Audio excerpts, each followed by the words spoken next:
Good evening, good night, and welcome to Mindful Live 483. I'm your co-host Nathan Springer. Welcome. This is the host. What's your name? Yola Springer. Very good. And it's a Thursday, so it's Thursday Talks. Wow. What a conversation in the chat there. It's Thursday Talks where, we discuss.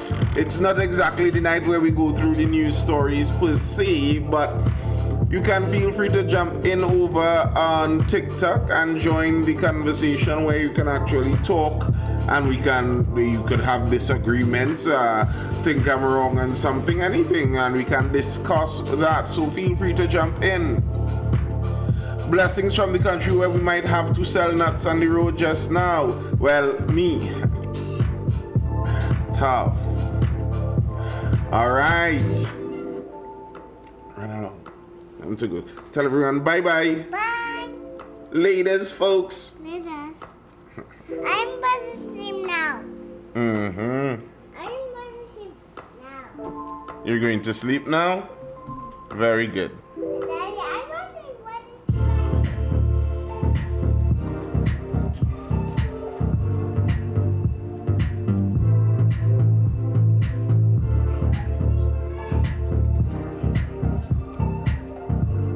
All right. Well, yes, it's a Thursday. What is your mind full of on this lovely Thursday? What's in the news? What's caught your attention?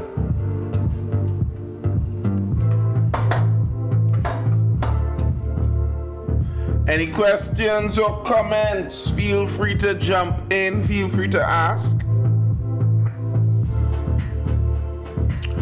I saw a prime minister saying that even though the United States said no, he still has a commitment with Venezuela. Okay. Where does that go?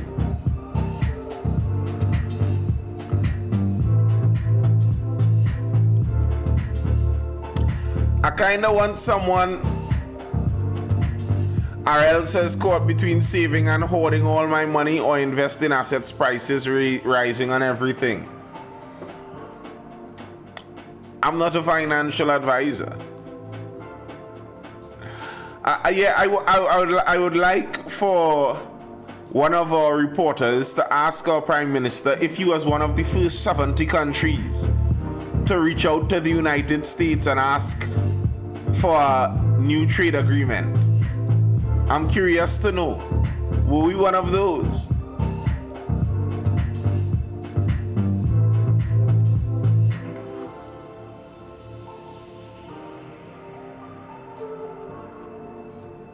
Never save Ronnie says, wow.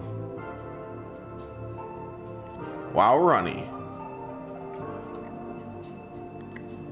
You do you. You do you.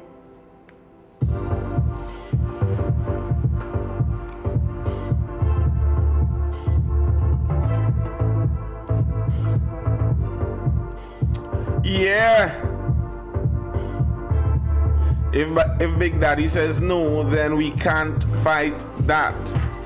Well, we could and face the consequences.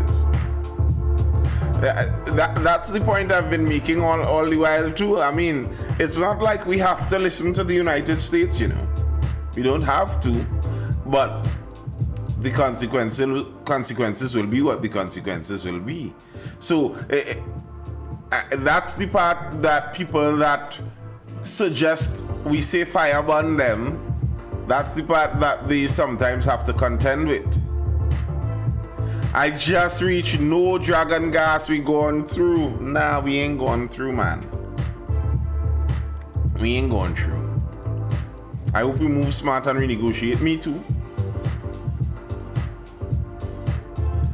There are so many profitable things. Listen, for all you know, the lack of oil and gas in a country like Trinidad might do us well. It might do our society well. Who knows? I'm not saying I'm wishing for that by no means, but who knows? It might do our society well. The the resource curse, as they call it.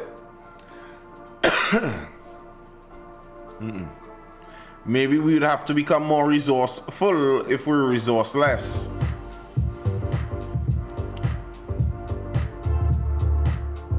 Trinidad gone through, Shazam says. You know how you could know Trinidad isn't actually going through or hasn't actually gone through? People are still fighting to lead this place.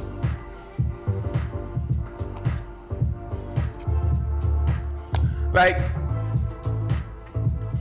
that's one of the ways you could understand how profitable, how beneficial, and regardless of how sometimes people try to phrase it, how resourceful and useful much land and countries are.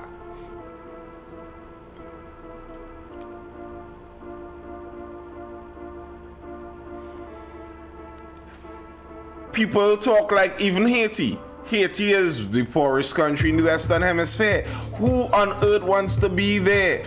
But every time you give them a chance, there are some amount of people willingly lining up to lead that country.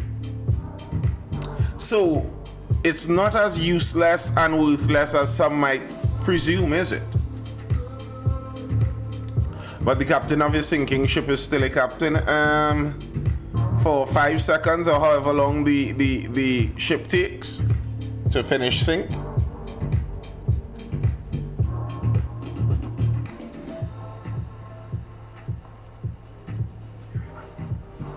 Hey, Ronnie.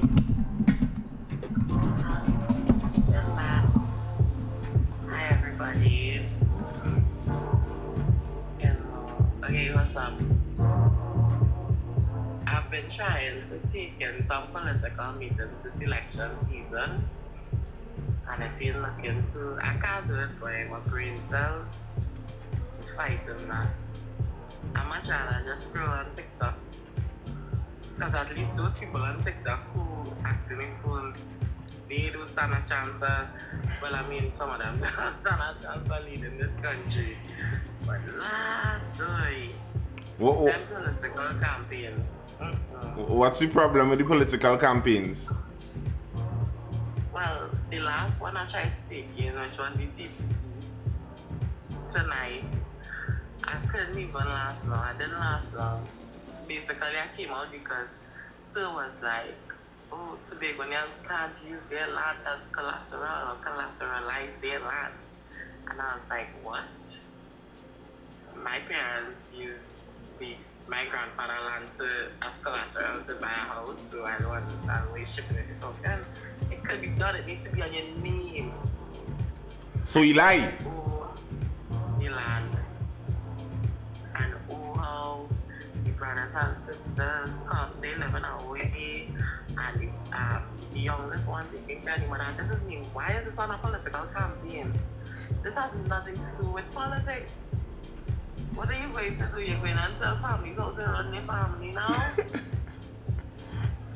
You're going to tell grandmothers who name to put land on? You can't do that. I just like, oh my gosh, this is my head. I was like, nah, but I can't do it. My cook, I will come and get my only jewels at the night afterward. How to fix Trinidad? Tax. I suppose you're being satirical. There's no one who has ever taxed themselves out of poverty. That's just not the way it goes. So taxes aren't how you do it. It's becoming more, producing more, becoming more efficient. And we have the room for it.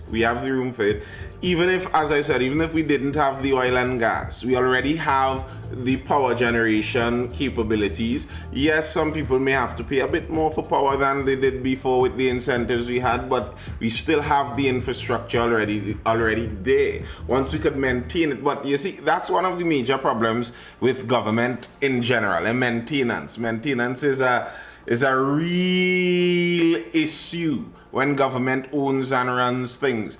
How many things out there you look at that are government owned that are well maintained? Regiment stuff. The regiment vehicles and stuff, yeah, well maintained. Anything else?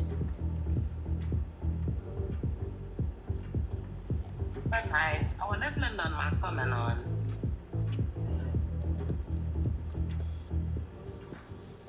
But I don't know about the taxing thing, and it's the promises. I really wish that somebody would get our politicians to talk more about their promises. But like, okay, fine, you tell them I read the manifesto, but like, oh gosh, some of them don't even have a manifesto. I think an inheritance tax is needed, like Japan, 50% on inheritance. Trinidad taxes aren't even that bad when you check out. Yeah, Trinidad doesn't have terrible taxes. I agree, and the truth is, people avoid a lot of Trinidad's taxes anyhow. But I disagree 100% with that inheritance tax nonsense.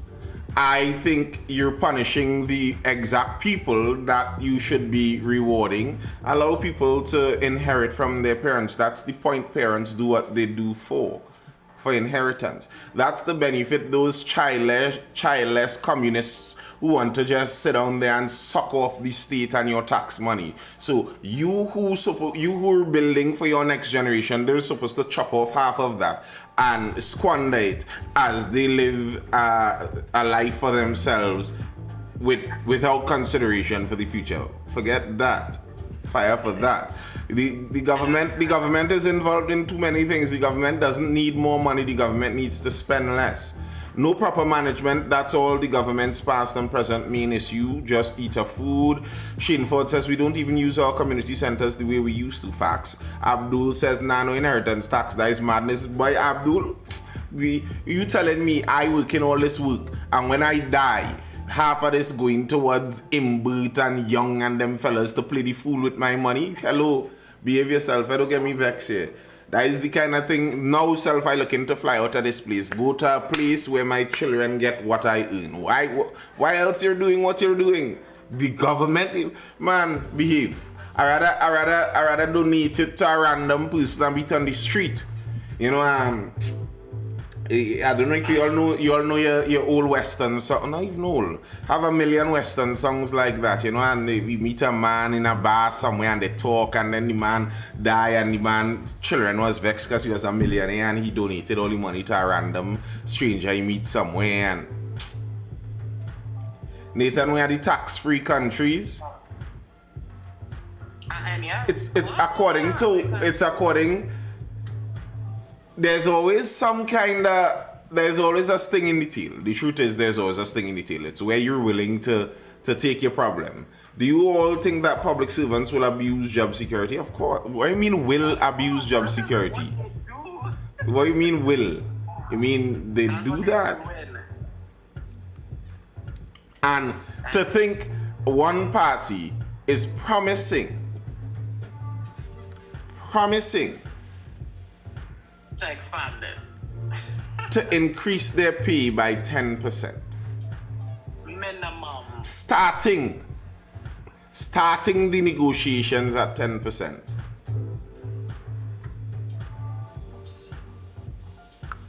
What's wrong with tax? Clearly, we don't want to diversify. Trinidad could have been number one in cocoa. Here's how we become number one in cocoa. Individuals buy land, invest, plant cocoa, grow it, export it. All the government needs to do in that is get out the way.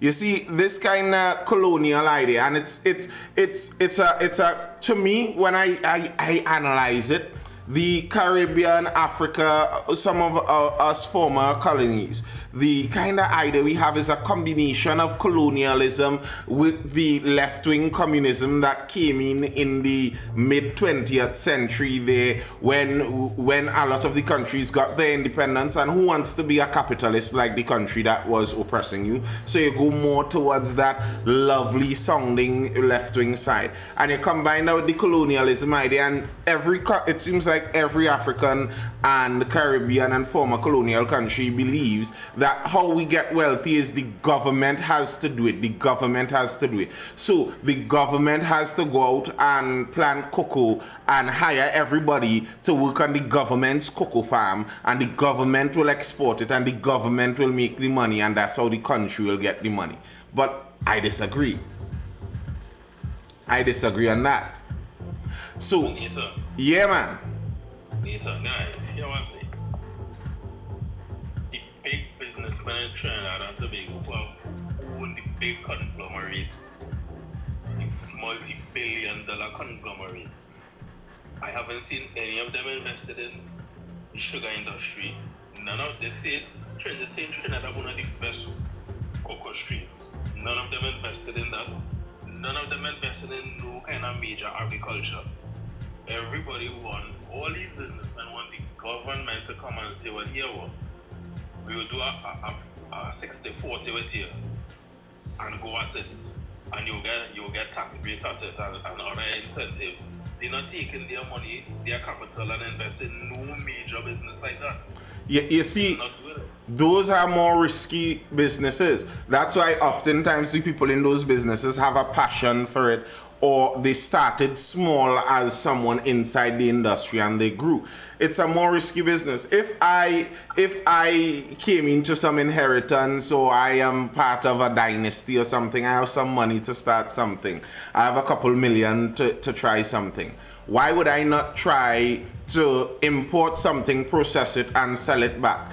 A kind of foolproof seeming plan.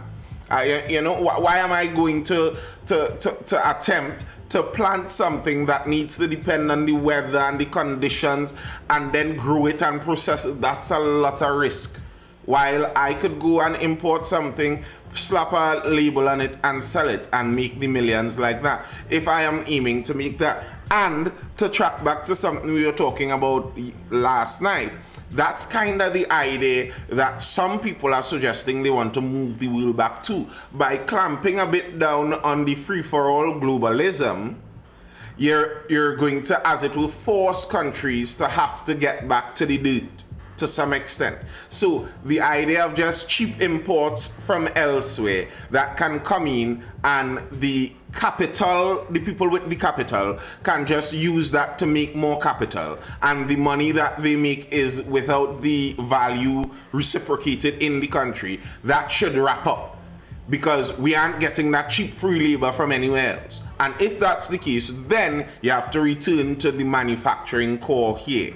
That's what some people would like to see, and that's what those are things where the government could actually come in, where for the government to do that, they have to create the incentive to do that. So remember, Coleman Burt was talking about that, where they were trying to create the incentive by increasing the tax on imported, where is that mosquito coming from? On imported goods, that free import on easy import online, where you could import from someone and sell it locally for a profit. He was trying to clamp down on that, because what they wanted people to do was spend that entrepreneurial energy to go and plant yam and process it into yam chips or some kind of thing like that. Something that actually creates value out of the Trinidad ecosystem, if you will, versus just import and sell, which is creating money for someone with capital but isn't actually increasing the value inside the country. And that's kind of, to some extent, the same discussions going over up there by our neighbors in the West. A similar idea. How do you incentivize the capital people? Because I regularly say this, people work on incentives. You can't just tell people what to do. You're not going to run up to the guys who were controlling Agostini and Ansa McCall and Marcia. You're not running up to those guys and just tell them, out of the kindness of your heart, please invest in the cocoa industry, and because that will help the indigenous Trinidad people, and it will maintain our uniqueness, and we'll get something that we can market to the world as our very. That's not what they're looking at, the bottom line. So it's either you're going to push them out of how they're making the money currently by squeezing the import side, so they're not going to just be able to easily import and sell, or you're going to have to do that 60-40 thing that you're talking about there, where you sprinkle a little breadcrumbs money on the area you want them to go to with incentives and hope that they go there. But what is wrong with that incentivized structure? I think, especially if before they could be the government, by the 60 could be the private, then you kind of make it so that they have to succeed because they want the profits out of it, and they would employ people, they'll grow the economy that way. But I don't know, too much people have a problem with what do they call concessions. A lot of people hate when business people get concessions. But you need to give concessions. It's the same thing like the Sandals project, right? People are upset with Sandals because they are getting concessions. But do you not understand what Sandals would do if they come? Just the fact that Sandals will tell airlines that you need to come here because I am here is massive. But I don't understand when people not understand that big companies, they will do it, but they'll do it with some incentive. And you want them to do it with the incentive because that makes them want to succeed. Because that helps the country on the whole. Not only through taxes, but also through like smaller businesses could benefit from, like, okay, so let me say a big company does cocoa. But somebody small business, and there is a lady who sells cocoa down south, I believe it is. Yeah, she sells privately. She obviously she has a small farm or whatever. People could purchase from her as well because you know it's like, oh look, she could have a niche market, you know. Like people not understand just like how the trickle down effect is. People just want to be like, oh, the 1%. I'm not taking the 1%, but what you want to do, you want to do. A large part of it, beside the government sprinkling the breadcrumbs and sprinkling the incentives for people, there's a culture outside of it. That's why I started off saying we have that kind of colonial leftist remnant culture here, where we act like all the major steps need to be government. Trinidad has a pretty strong manufacturing sector already. We have that facilitation. The Trinidad and Tobago Manufacturers Association every year appeals for people to join. If you join, if you want to import machines, you want to learn how to export, you want access to Forex, all of that is available. All of that is pretty clearly available there here in Trinidad. But many people are kind of afraid and shy away from that and stuff. So there is that side. There is the cultural side where it's what people are interested in doing. And for quite a few years, Ariel was seeing that all the wealthy people are out there making sure their children are going to med school in New York. And there is a truth to that. You know, I find that kind of humorous sometimes. You look at some of the richest people in a country or in an area, people who made it out the mud, as they say. They drag it out from nothing. And they made all of that impact by being entrepreneurial. And they will make sure their child studies a career-oriented job. Like if the only way you could get success or prestige is through the career-oriented field. And I'm like, but you did it otherwise. But you know, it's just how some people think. It's just the way some people think. And if we spend a lot of years telling all the young entrepreneurial-minded people to go into further education, get a career, and let some business pay you a salary, then maybe we might find some of these things seemingly more difficult and out of our reach. Well, that is what they're not doing. Now, I do have an issue with the incentives.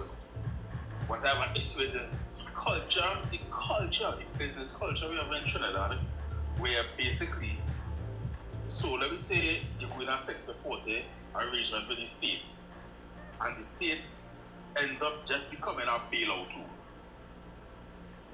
He said This is the culture the business sector to an extent has in Trinidad and Tobago. Look at Carl. Look at Carl, for instance. The state becomes a bailout tool. But Abdul, That is, as a man that pays attention internationally, the truth is that's the business sector anywhere in the world. The business sector working on the incentives that the government gives. That's why the real libertarians and stuff, their grouse is nearly always with the government, because businesses, it's like the water. The water runs through the passage of least resistance, and the resistance is caused by the government. So if you put the possibility there that too big to fail, as they came out with in 2008, that this company is too big to fail, well, then the company is going to play the fool, because they know they're too big to fail and the government will always bail me out. But if it is that if you fail, as we were talking about bankruptcy is supposed to be a natural part of the life cycle of businesses. Some businesses are supposed to go bankrupt, and that's the problem when the government gets involved. A business has I remember we were talking about this for Carnival. That's what the Soca Monarch did. When it is that the government is there paying for you to keep going, then your business model isn't dependent on getting your customers to enjoy the product, because your customers don't keep the business alive. The customers are supposed to give you a feedback loop on the success, but when the government gets involved there, then the government is my feedback loop. My feedback loop is to make sure the government keeps feeding me back, and that's the problem we end up with here. That is the only issue I have with the incentivizing of the businesses. That is the only issue. I mean, if the state had to pay you out 3, 4, 5 times, it's not making sense. No, it isn't. No, it isn't. I don't like the idea of state bailouts. It's I remember something an old man was saying once, where he was saying he not minding no grandchildren, because you know you gain them bad habit. If you mind one, they go keep bringing them, and let that be as that might be. That's kind of the idea. If you bail out something, then the feedback loop of the customer making sure that this product is on the cutting edge of efficiency and usability, you cut the feedback loop. So you don't even build your business landscape anymore. The businesses aren't listening to the customers. Look, black market goods show you that real clear. Black market goods, because it's pure customer business based, those black market goods change on a moment's notice. The block will carry what the block is demanding. If people stop smoke local, they change it. If they're looking for Vinci grade, that and it illegal, however they're getting it in. But what the customer want, the customer gets. Listen, the customer is a little dirty piper that's smelling bad, but whenever he want the product, once he has money, he getting the product on call. Yep. But the businessmen here don't care about the customer. I mean, They do. a certain snack company, I can't call no names. Don't call names. When I pick up the pack of corn chips, it like a 3/4 empty is a bag of air. And they raise the price the other day too. Just making sure. That's how you know you're a man with multiple children. A single man don't know the price of corn chips and he don't care. He's just grab it and whatever they take, he take the change. That is when you had to buy about 5 corn chips. You had to buy about 7. Oh gosh. And those things, the solution to those things is proper levels of competition. If there's the proper level of competition, somebody is going to come with a new corn chips and put more in the pack and take your business. That's how it's supposed to go. To quote George Jefferson, if you have enough green in your pocket, color don't matter. And I think we are, as I said, we are in a good position with the manufacturing sector in it. And the manufacturing sector, regardless of how the discussion went last night, the manufacturing sector isn't the black coal factories that you think about in Peaky Blinders kind of old England weirdness. No, there are many very modern factories. Factories are modernizing. Even in Trinidad, we have pretty up-to-date factories. These people aren't just suffering through thick oil and grease. It's jobs that many people want. Many of those factories have waiting lists. It's not like they're desperate for workers. That's to tell you, it's a wanted job. So we could boost that industry. And the more you boost the industry, the more you would attract people to it. That's something that is viable here. I just say, you see, I will go on a vessel out in the ocean anytime. You see these men who just work in these coal mines. I sorry, I'm not doing that job. Nah, but I'm not doing that one. jeez. I'm going down in there. You know, here's the thing. I was talking about this just the other day with somebody. Yeah, I have no doubt if I was born back in the day, I'd do it. I would have done it. I would have done it. But I didn't born back in the day. I didn't born. Here now, when I watch that, them men stoop down with the back bent. Because the shaft, not all that. Listen, that is for leprechaun and thing, bro. I too tall. I watching you do that and I feeling claustrophobic. Nah, man. But bless the men that do, because and this is the problem some people have. Jim King was giving me that last night too. People think that those things aren't necessary. People think like those things are obsolete.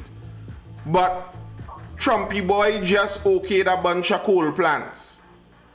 A renewal of the coal industry. Why? Because China is firing up a coal plant every day.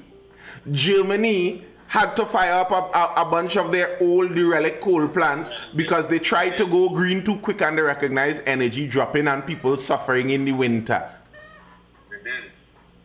You understand? You think we're living in Star Trek, but no, it's not quite Star Trek yet. All those real jobs still need to be done. There are still men running behind garbage trucks, picking up a bare-handed bag of garbage and throwing it in and then pressing and squeezing out the garbage juice in front of your gate. Those are still very real jobs that need to be done. They haven't evaporated. Still part of the economy. The topic tonight, life with cerebral palsy, it's Thursday, we're discussing as people bring up questions and comments in the chat. That's what we're doing. It have people for all jobs. But tell you something I would like to see whoever administration in office do it. You see these people who have agricultural land on these 99-year leases and who just have the land they ain't doing nothing, and I thought the next set who only building apartments on the agricultural land. But have a 99-year lease. They only building apartments. Going around with, just going around with. It's only apartments and they're supposed to be planting food. They need to investigate and if what is a plant in the land or what are the land to plant for agriculture. The buildings on them lands have no approval, They're building them apartments with cash money. Let me show you how those things happen. I don't know. I not live in Arangwes. I don't know them people personal business. But let me show you, for example, how those things could happen. So, one government comes in and rewards the colony workers with farming land because they're trying to, get on their good side and keep the colony workers here, and who they could get. So they reward them with farming land, but it's only for farming. Next government comes in. They're trying to do something to get the colony workers on their side. They're trying to reward the colony workers. They already get the farmland. What they do, they tell them, well, now the leases, you could sell it. You could sublet it. Before on the lease, you couldn't do that. The next government comes in, they allow it. And then by the time governments change over 4 times on that, and a couple rules change on the lease, nearly nothing is enforceable again. So anything goes. That's how those things happen.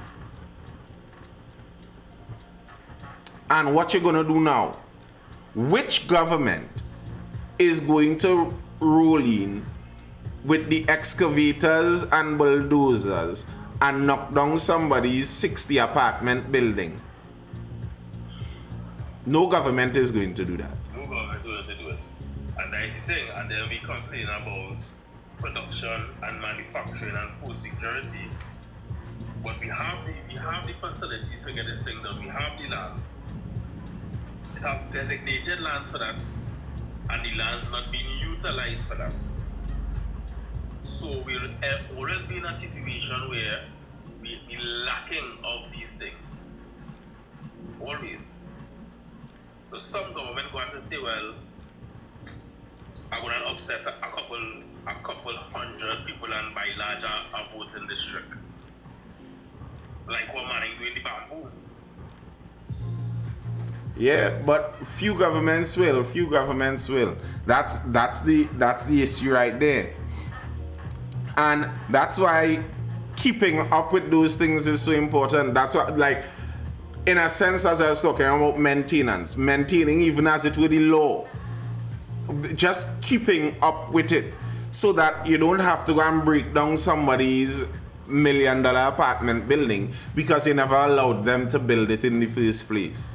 And those things were allowed without a doubt, because it's not like the people in the area didn't know a building was going up when it was going up. They were allowed.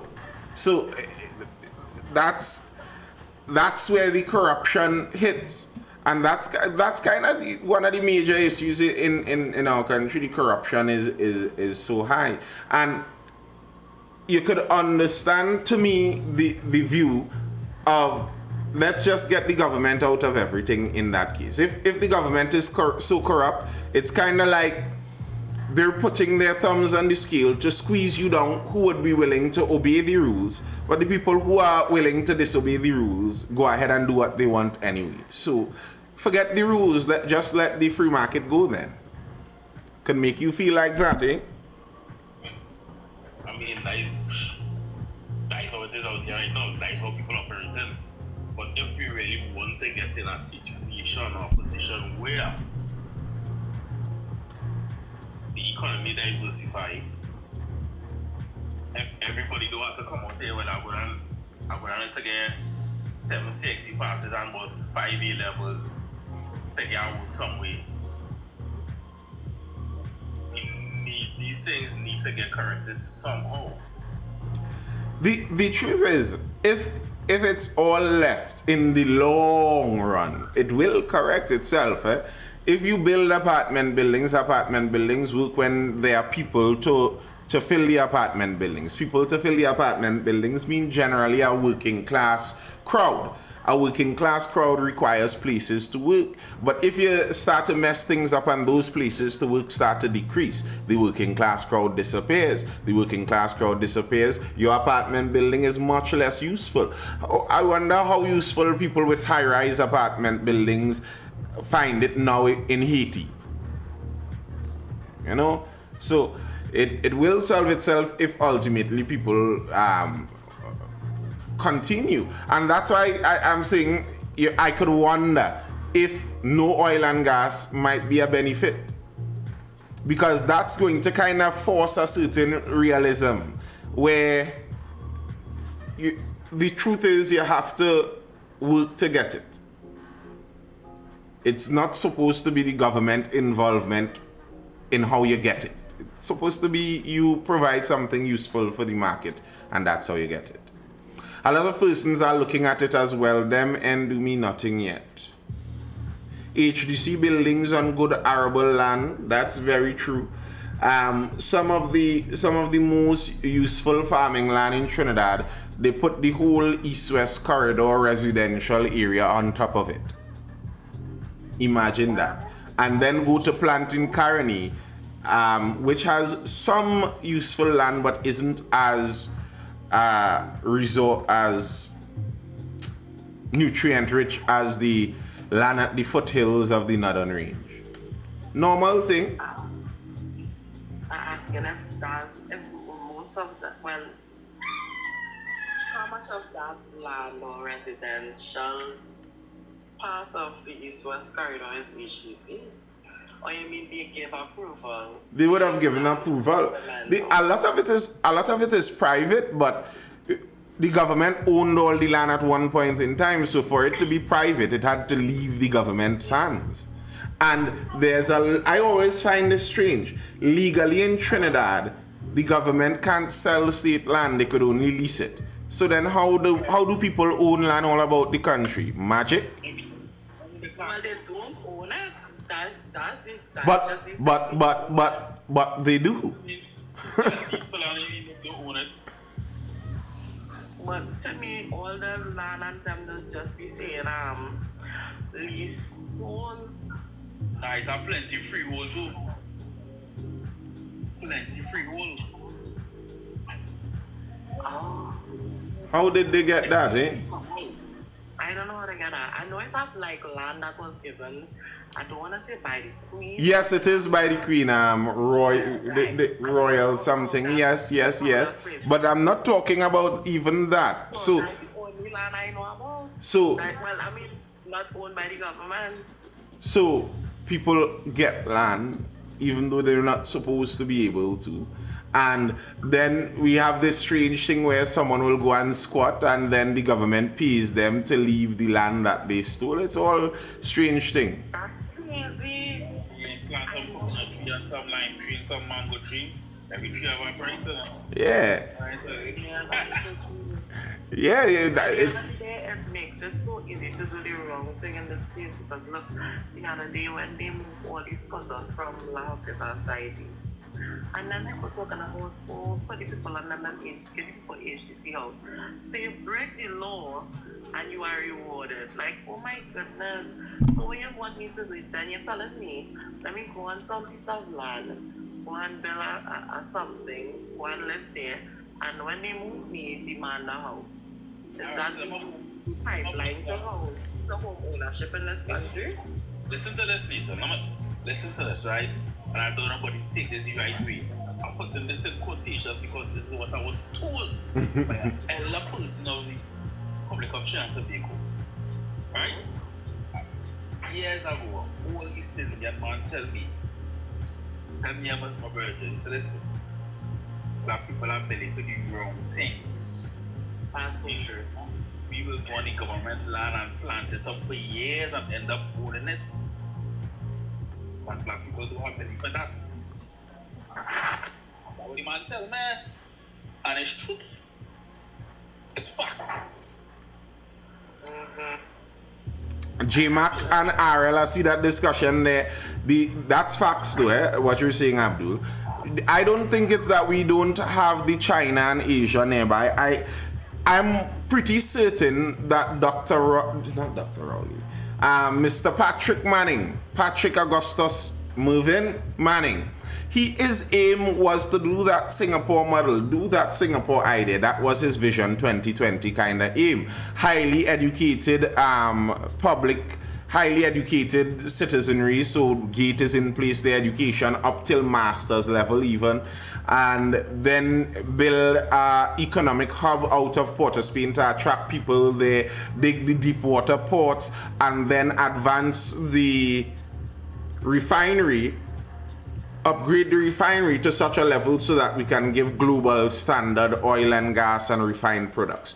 But the problem when you're running a corrupt country is none of those projects go according to budget and according to plan. Like the point I make with Petrotrin.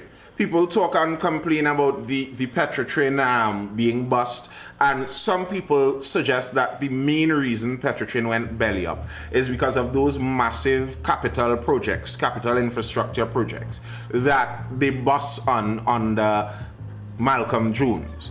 And that it's Malcolm Jones' fault, and that's why Petrotrin bust. But the reality is all of those projects were essential and necessary for Petrotrin. The refinery had to upgrade. Well, to show you the knock-on effect of everything and globalism and these environmental activists and such. Part of the reason it had to upgrade is because environmental standards and fuel kept changing as the years went on. So you can't keep the same refinery, you have to upgrade as the standards go on, otherwise you can't sell to the global market. So all those upgrades become necessary. What happens now when you run a corrupt company, but you need to do multi-billion-dollar level of upgrades. Corruption is going to run amok during it. And that's kind of the problem. We were going for the Singapore model, but corruption tainted that. Maybe if, like Singapore, if Dr. Eric Williams stayed alive for the next 40 years, maybe we might have gotten whatever his vision of his Singapore-like utopia might have been. We may have gotten that. Bear in mind, Singapore basically had a dictator for quite a few decades. That's what allowed that consistency of planning. We didn't have that. We had a corrupt public service. It's why I keep saying, Nathan, the democracy that we have, the Westminster system, if you want to tone it down into that, isn't working for us in the long run. I agree. Isn't working. UNICOT was formed out of Patrick Manning looking at Singapore. UNICOT was formed to get around bureaucracy. That was the whole idea. It should be, I don't know, things like that should be put in legislation. You have a plan for the nation. You have a laid out plan that you can show point by point where you want. But how are you going to get legislation through with that when you may need a special majority to get certain anything important? You're going to need a special majority.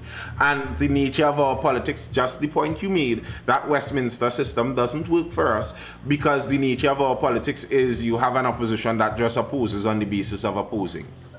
So yeah, you don't get that idea. As I've said numerous times, the idea of our system, the member of parliament is supposed to be loyal to his constituency, not party. Our opposition currently waited till 3 weeks before an election to reveal a large number of their reps for going up for candidacy. What that means is that you aren't choosing this person based on this person being a good representative for you. No, you are choosing this based on party. That's not the ideal of our system. And that ruins our system. Our system can't function when it works like that. Well, that's incorrect. No time soon. Listen, right? We had an administration after that. They scrapped a plan. They didn't bring no other plan. They just scrapped a plan without replacing it as anything. Another administration come in and they didn't revitalize the initial plan. So I don't think they really have the nation's interest at heart when it comes to that. They okay with the status quo. And maybe the reason the sixth former Prime Minister Patrick Manning got voted out is because he was going against the status quo to a certain extent. You see, that's the problem with democracy. And I am not someone who believes necessarily that democracy is the best and brightest way to run a country, because there are lots of problems with democracy. It's how are you going to get a long-term plan going? How are you going to do that? Democracy works in homogeneous cultures, like some of those North Europeans where everyone kind of has a similar belief. So, we vote and we have just barely nuances between who we vote for. But when you're talking about vast multiculturalism, then what you end up with, and Africa has this similar issue too, because we don't see it because we think of it in race, but they think of it in tribes, and the tribe is going to vote for their tribal group, regardless if their tribal group is corrupt, doesn't know how to run. And this isn't saying any group in Trinidad is falling into that category necessarily, but that's how the tribal politics divides it. So it's not, you don't get that best option choice anymore. It's just tribe. And that's kind of the problem with democracy. And then if you get that tribal choosing going on, and because of democracy, you generally, the nature of first past the post voting, you generally end up with two major groups. And you get that tribal swinging from side to side of the pendulum. How are you going to get any progress? Because when this tribe take over, because they didn't like what this tribe was doing, they cancel all of that and they do something else. But when this tribe take over, they didn't like what this tribe was doing, so they cancel it. How are we getting any kind of long-term progress? That's why I said, the truth is, even Mr. Pandey, if Mr. Pandey, when he got into power in 1990 or 95, when he got into power there, if he remained in power till 2025 here, those 30 years, if he remained in power for those 30 years, I think Trinidad would have had a much different look. Maybe even more progressed in that direction, because his vision would have had time to show itself. You're saying something, Ronnie? I forgot what I was going to say. Listen, I am in my bed under my sheets. I'm enjoying the conversation and I wanted to say something and I forgot. Oh, I remember now.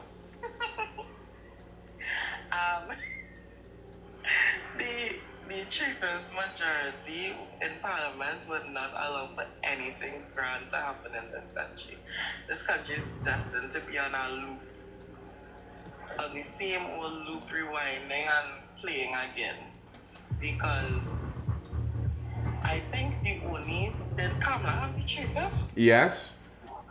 Right. She had the 3/5, and obviously she would have the 3/5 because when she gathers her safe seat and then she gathers the marginal seats, she would control the parliament. Unfortunately, she didn't know what she wanted to do with it because she could have done a lot. But you see, that's the problem with a pickup team. Not maybe that's why I said, like, if it was Kamala alone that had been ruling with a 3/5 majority for 40 years, I don't believe that she is without any vision. I think she has some vision. But when you have a pickup team of a coalition that you have to reward the different leaders of to make sure you keep it together, That vision don't clear for long. it's difficult to even bring it out. Listen to her. So she had, that's how everybody, so she had the 3/5 majority that Mane was trying to get. Yeah. Mane was trying to get the 3/5 majority to change the constitution to executive president. Right? Constitutional reform. She got it and did not do any constitutional reform. Yeah, and all parties campaign on this constitutional reform and none of them do it. And it's like, what are we doing here? I so fed up, like, I'm so tired. Politics has drained me. I mean, like, I love it. I love the drama and the antics of it, but when you really sit with your decisions, it's like, wow, this is embarrassing. This is depressing. Because when you sit down and you have to think, like, I might sit down in my polling booth for like an hour just deciding who I go in and really put my expense to. And then I might just put in my ballot and done. Because it's ridiculous. When you think about what we just settle for in this country. Now, I don't have a problem. Like, I don't want to make it sound like Trinidad was the worst of the worst because I don't believe that. I still think that we have a lot going for us. I just wish that we as a people weren't so divided on issues, and I wish that we could see like country first instead of like, oh well, my party not ruling, so I'm gonna do everything in my power to make the country look bad, or my party not ruling, or but I don't want to say that anymore. Like, and I have got people who actually believe once their party not in power, it's like the worst of times. Everything is the worst, and the country is the worst, and they can't even see like all the steps that we have made, the progress that we have in this country, the things that we have, and they probably don't even realize how much better they look at the things that we have in this country and go about it and think like, oh well, this is bare minimum, which is not true. we have a lot of things that aren't bare minimum. And if we continue to run this country down in a hole, we will realize that the bare minimum things aren't bare minimum. And when we have to give up our social services, our free education, our free healthcare, and all these things that we love to bad talk, then we realize, well, wow, how bad things could really get. So I don't know, it's depressing, but I still hope for a little, but oh gosh. We are young as a nation still, yeah? What is required, Peter, is the population going to stand behind a head of state? Supposedly we get a head of state that is willing to upset the whole order of things in order to get things done. Is the population going to stand up behind somebody like that? You see, that's the problem with multicultures. Multicultural countries are a pretty new experiment in that way. There was multiculturalism previously as it were, but how most multicultures ran were empires. So there's the emperor. The emperor allows a certain amount of latitude and freedom as you move further out of the capital. That's how multicultures ran. There is a clear main capital culture that is the supreme culture of everyone, but you're allowed your own thing in your little corner.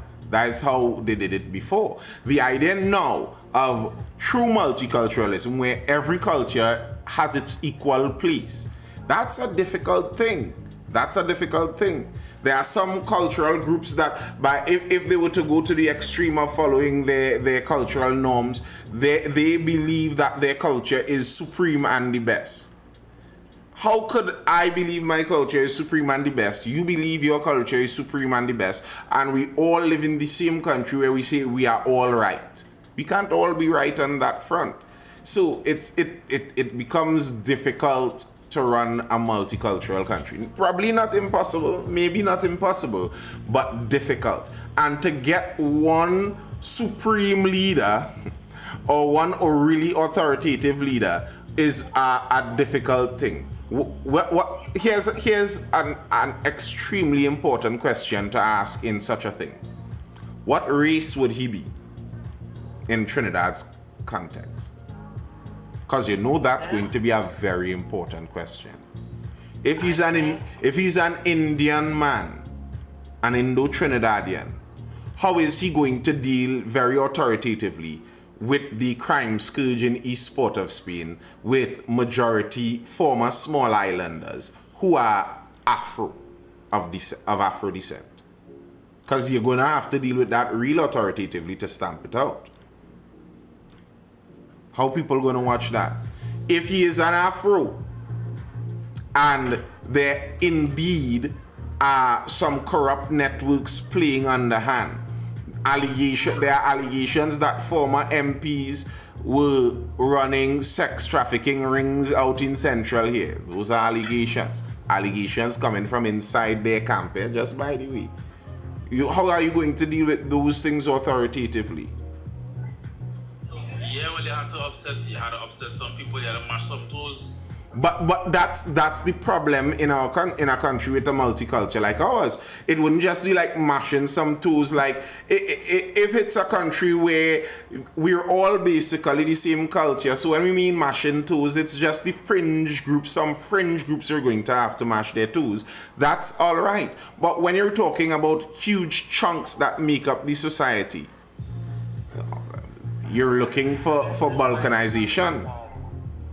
Other than race, what religion is the person going to be? This is my solution. Everybody is now Trinbagonians. The religion is Trinbago. We will probably make Carnival our religious holiday and call it a George. Because we definitely can't agree, because everybody, as you say, wants their thing to be the thing.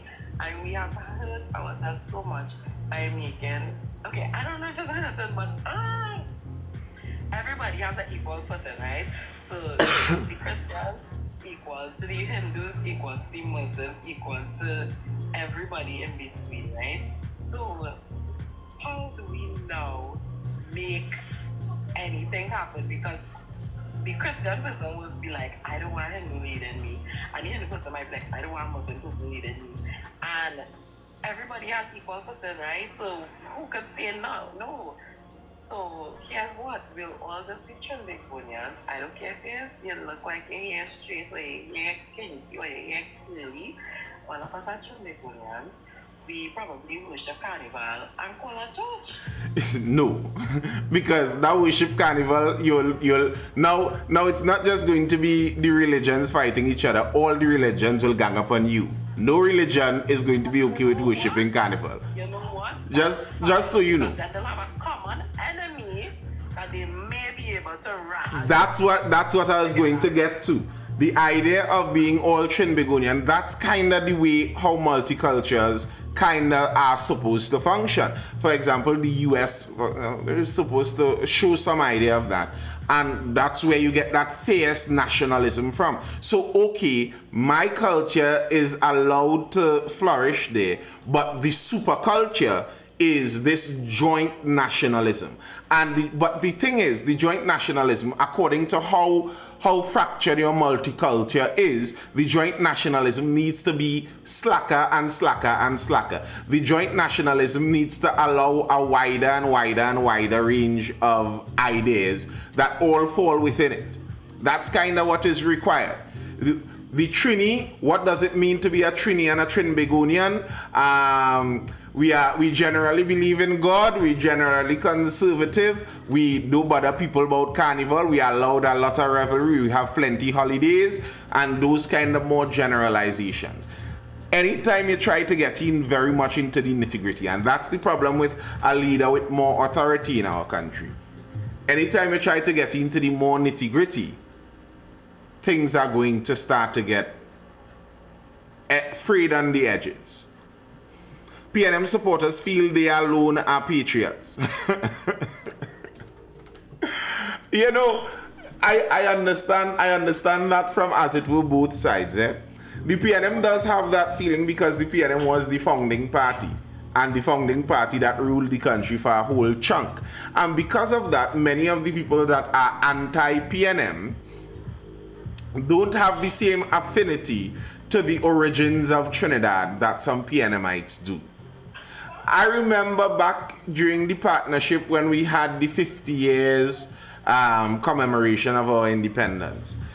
Some people who never before you were seeing with Trini flags and Trini to the bone, they became very nationalistic. Why? Because their favored group was in there. And with the PNM being the favored group for the group in there for a longer time, the PNM supporters had opportunity to feel more Trini-ish. So I understand why from the PNM supporters view they could see that, while from the other supporters view they could see otherwise too. I could see it. I see why it is that way. The tariff will affect the Caribbean. Of course it will affect the Caribbean. That's without a doubt. But that will affect much more so the businesses of the Caribbean, because the tariffs are on imports to the United States. Do you, as an average Caribbeanite, West Indian, do you do a lot of exporting to the United States perchance? When was your last shipment out to Florida? If you understand what I mean.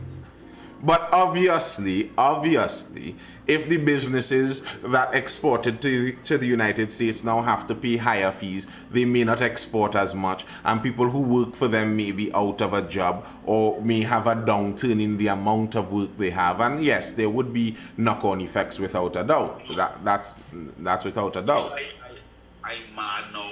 I never went in. Best I go in the defense force and look to be creating a stir right now. The best way to do that. Why? Because if nobody we have in the parliament, no politician and these so-called activists we have who party aligned, right? None of them willing to do what it takes to get the country on the right path. Nobody not willing to do it because everybody don't want to upset a voting sector. It will never fix. And the natural evolution of that is an explosion in the society. Yeah. And that's where revolutions come from, innit? I understand. Like, that was the point that Martin Luther King Jr. was making when he said the riots are the voice of the unheard statement. He wasn't promoting riots because he was more on that peaceful side of stuff, but he was saying basically, if you frustrate people long enough, it's only so much they're going to take. And the reality is, Trinidad and Tobago could have taken a lot because we had a lot of money to keep people satiated, because oil and gas was flowing aplenty. So some of these problems that were calcifying themselves onto our base structure in Trinidad here, some of these problems were like, whatever, we gain gas money, we healthcare free, we education free up till university, diesel is basically nothing, I could sit down in my Hilux and let it run the whole day for $20, things nice. And that's kind of why we existed for that while. But I think that's why I said maybe the lack of oil and gas might be to our benefit to some extent, because as the largesse of natural resources seems to be dwindling a bit, and the government is running out of easy money to just fill people's pockets and fill people's mouth and keep them quiet with it. Now people are watching directly. Money out of my pocket is what is running the government. The more that happens, the more people are going to become very particular about what the government does. But for years, it wasn't money out of your pocket running our government. It was oil money running the government. So you kind of don't care. Everything is just added on. And that's why I said the colonial leftist mindset that really set in our countries. That's kind of what many of our countries have in it. We don't see it as we run our governments. Our governments are an extension of us. They are the administrative side of people that we hire to run our joint business. We don't see it as that. We still see it as they are up there, they run this country, and we just here, trying to work poke and make we win, boy. That's colonial thinking.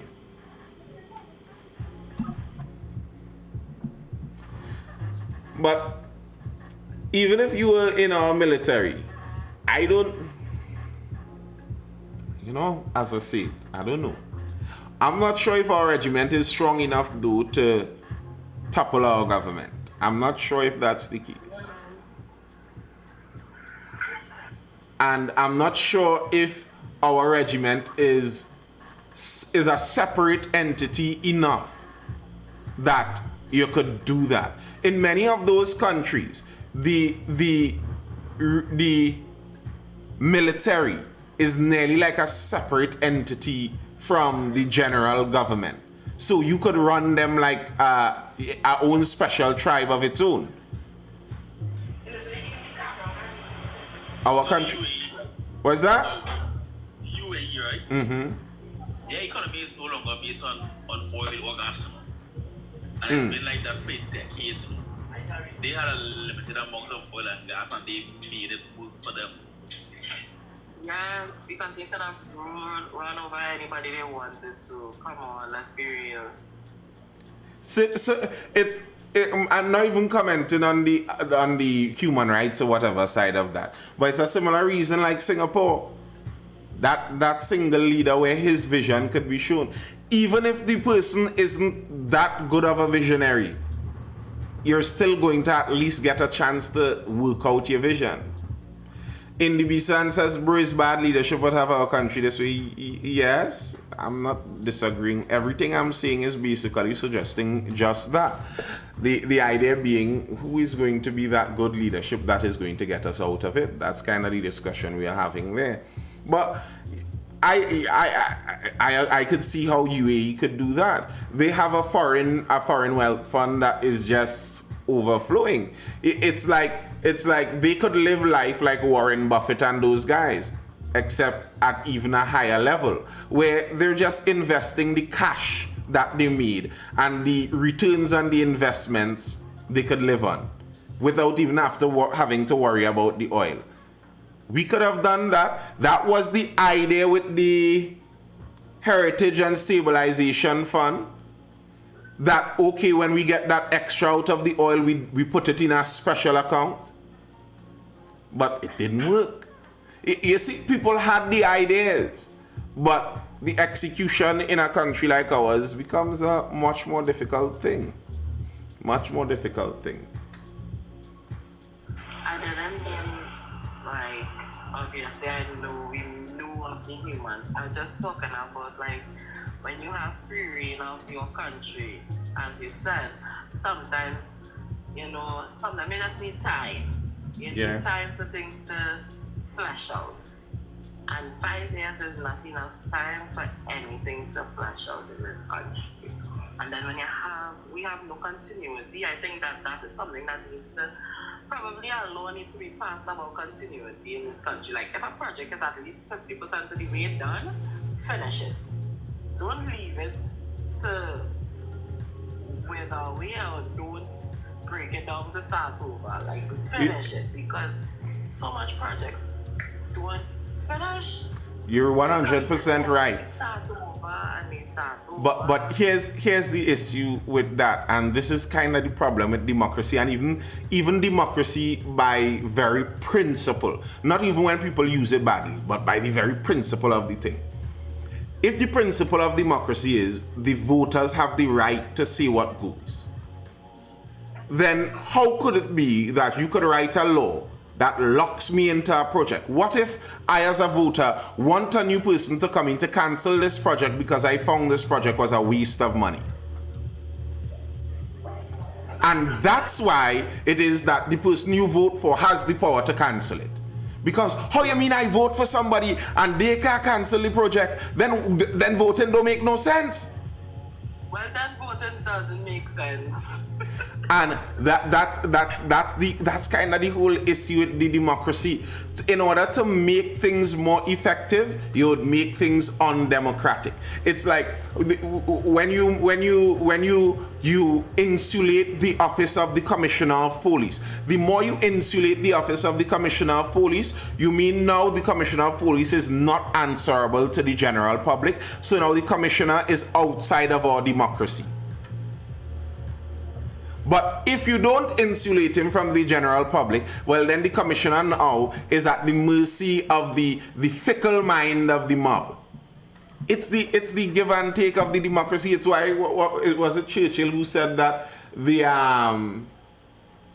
worst form of government, other than the other ones we have, or something of that effect.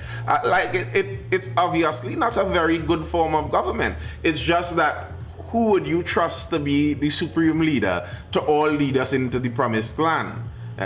That's kind of the issue that everyone has. We don't want that kind of thing because we're worried about how that will go. But the supreme leader is the way more effective one, by far, without a doubt. I'll do it for you. I do it for you. For you all. I will be your supreme leader. Jean. As it must be done. And the thing with supreme leader and the effectiveness, you also have to understand that there would be some human rights abuses for that. Like, in order for Bukele out in El Salvador to have done what he did, he couldn't do that following the law. It's like, I'm reading these cases out of the United States. They're talking about, Trumpy and his boys are talking about getting rid of 21 million illegal immigrants. They could barely get rid of 1,500. Then they get sued and they tell them they have to give them due process. Can you imagine doing 21 million court cases before you get rid of those people? You're never getting rid of them. You see what Bukele do, right? I don't think he have any intention of leaving office. I don't think so. Just the mere fact that he has aligned himself with the Trump administration and that kind of way and make that concession, he have no intention of leaving office. I said this from the jump with this Bukele thing. As beautiful as this is now for El Salvador, Where the real sting will be in the tail will be when it's time for him to go, if he's willing to go. That's where the problem enters. Nearly all of the horrible leaders that we know from history books didn't start off in that murdering people and chopping off heads. They didn't start off there. No. Many of them started off with popular support because they did some really good things. But when it reaching down to the end, you really see how it all is going to turn out. So I kinda agree with you there. It would take a unique man. It will take a very unique man to accumulate the power and position that Bukele has and then leave. That's a very unique man to do that. Because as it stands, he has the popular support of his country. So why would he leave as long as he has the popular support? Why? For what purpose? You always have the popular support because if you don't support him, you just straight in a jail. And that's the way it goes. Remember, hey, listen, Putin wins elections. You know, Putin isn't a dictator. Putin just keeps winning elections.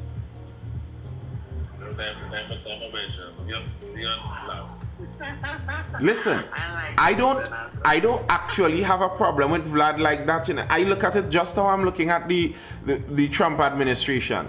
Those guys are doing what they're doing for the best interest of theirs.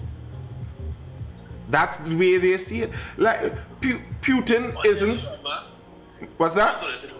I would like you all to remember that somebody higher than the controller of ports and immigration allowed a Russian spy vessel to dock at Port of Spain beside the parliament a couple of years ago. Just keep that in mind. Right?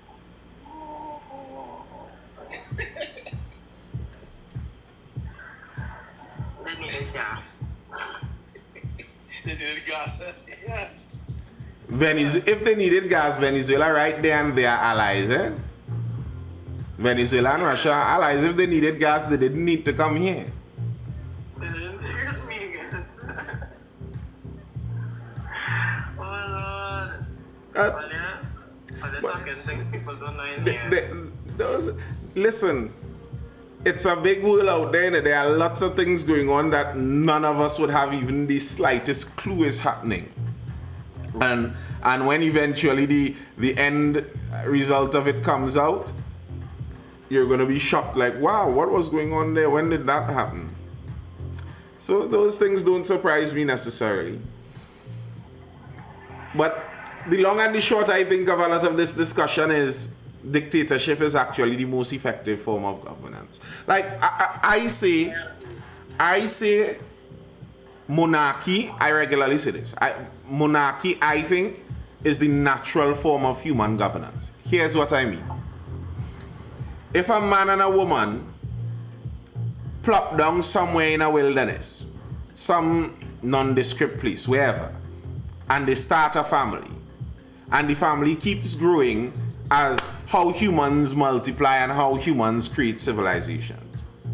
What is the form of governance that the family uses? Basically monarchy. Daddy as the king of this house, mommy as the queen, and as grandchildren come through, it's going to be the eldest man in the family as the king and the eldest woman as the queen, and as he dies, the eldest son is going to take over as the head of the whole house. Monarchy is the natural form of human governance. That's what I mean when I say that. But that works well for when humans consider genetics as houses. The house of Hakam. And if it's the house of Abdul Hakam, then it makes sense that the head patriarch of the Abdul Hakam clan is the king, and that works well. And then even if you get into treaties with each other, you have, as it were, this smaller king and smaller king and smaller king who might be now considered lords, and they they promise their fealty, their loyalty to the main king. So you get the feudal monarchic system where they are lords in charge of their own areas that are loyal to the main king in charge of the main area. It's the natural form of human governance. That's why I say that. But that creates a problem when it's no longer the house of Abdul Hakam, but you import a bunch of people from here and import a bunch of people from there. That's why even the importation of the Venezuelans has already made running Trinidad a more tricky exercise already. Just that. Still based on the culture, I still would say, I don't think so. Which culture there is that does not run like that? That's the default of humankind. There's no culture that naturally runs families as a matriarchy. Why? Because in the ground form of it, coming out of the dirt, the man has to do the main physical labor. So it's like by default how every society functions by default. Remember, kings in their original form weren't the administrative, technocratic leaders we look at as country leaders now. Kings were military, popular, loyal kind of leadership. You go out to battle and the king kind of on the front line out there. That's a natural form of human progression. A natural form of human progression. And obviously, you have cousins killing each other and all of that, but it's still king, monarchy. Anyway, people, that's all I have for now. Anything further, any further comments or questions on the inside? Any closing statements from Ronnie and Abdul? My birthday is in 29 minutes. Vibes. Inshallah. If God wills. Yes, I do. Listen, I don't know where I pick up, but I picked up. And I love it. Wait, what? So, Wait. What you just say? no, because Abdul repeated what I said, and he was like, it sounded a bit like, where'd you get that? But I don't know where I got it from. What you're talking? Oh, inshallah? Yeah, I love little phrases. I do say it for no reason. Like, listen, Habibi.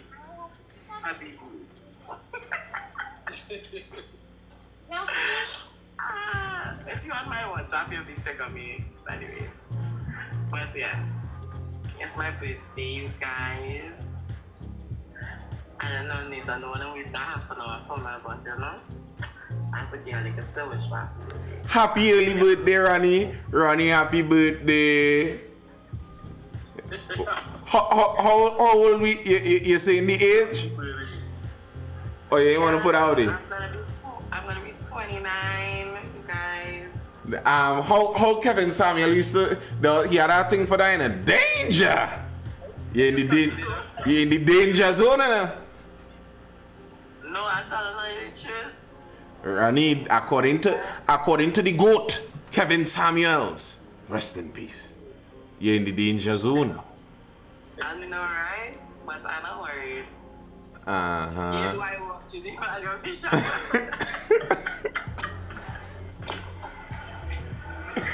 I ain't worried. All right, madam. Hey, Abdul. Anything further to say, bro? I think we need a purge, yes. What you saying, me not purge? I think we need a purge. The government system need a purge. All they tried already, all they failed. Oh, who is all here? Who is all here?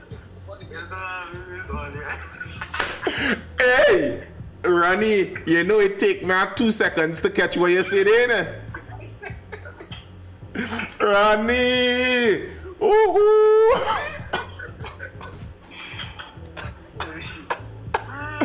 Abdul, she looking to put you up, boy. This kid was going to come by me.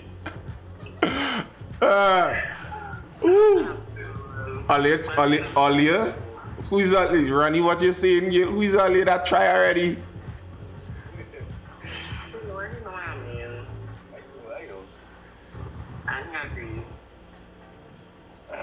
But well, we could see why the man do what he do, I guess.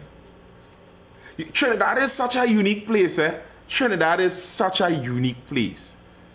This man had a coup attempt and then proceeded to live a normal life as an elder statesman in the country for the rest of his life, you know? Normal.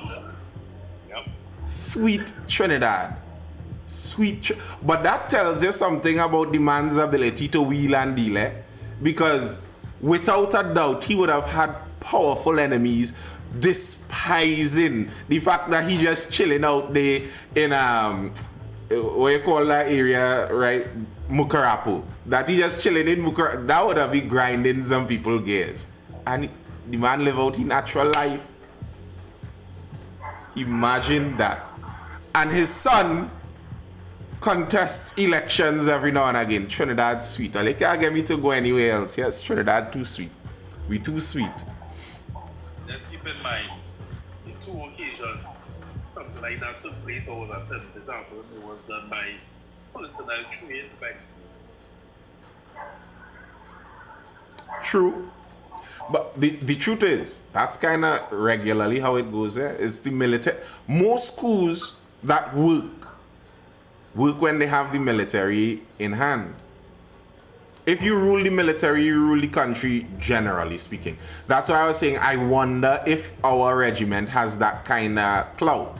Like, if it were possible to kind of get in there and rule the military, is it possible for our military to topple our police and all the others combined?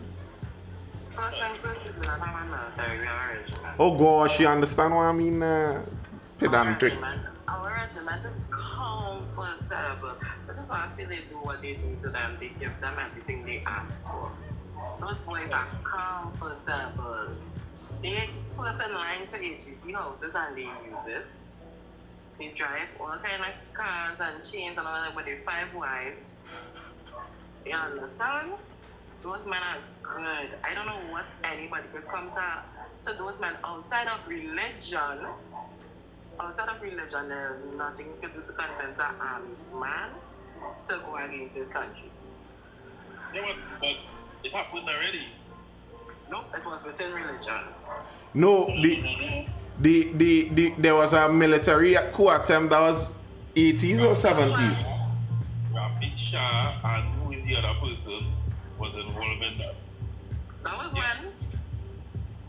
That was when I was in the 60s. 70s, Yeah, I think it was 70s. I believe it was 70s. That wasn't living comfortable yet. That's where they get the blueprint to treat them good, to make them. That you may very well be right, you know, Ronnie. You may very well be right, because that's what some countries do. Like as I was telling you all, for a while I was on an African history binge. And you look at that and you regularly see, like there were some leaders that they smell the rat coming from the military, you know, and they fire this military head, try and put that military head, raise the salaries of these officers, and in those... It sounds familiar to what somebody do this year? Brother, I spoke about this already. When I hear 3 snipers brought... I don't know what you're using snipers for in defense in Trinidad and I don't know what you would use sniper, but bear in mind that man is on a political... let me look to go and sleep, Let me look to go and sleep. People, have a good night. I hope you're educated, informed, or entertained. This has been the Mindful Live. I am Nathan Spring. I'll be here again tomorrow. Tomorrow is Friday. Yeah, I'm here again tomorrow for around that 9:30-ish time. Until then, people, hold it down. Stay inside. Outside sketchy bad.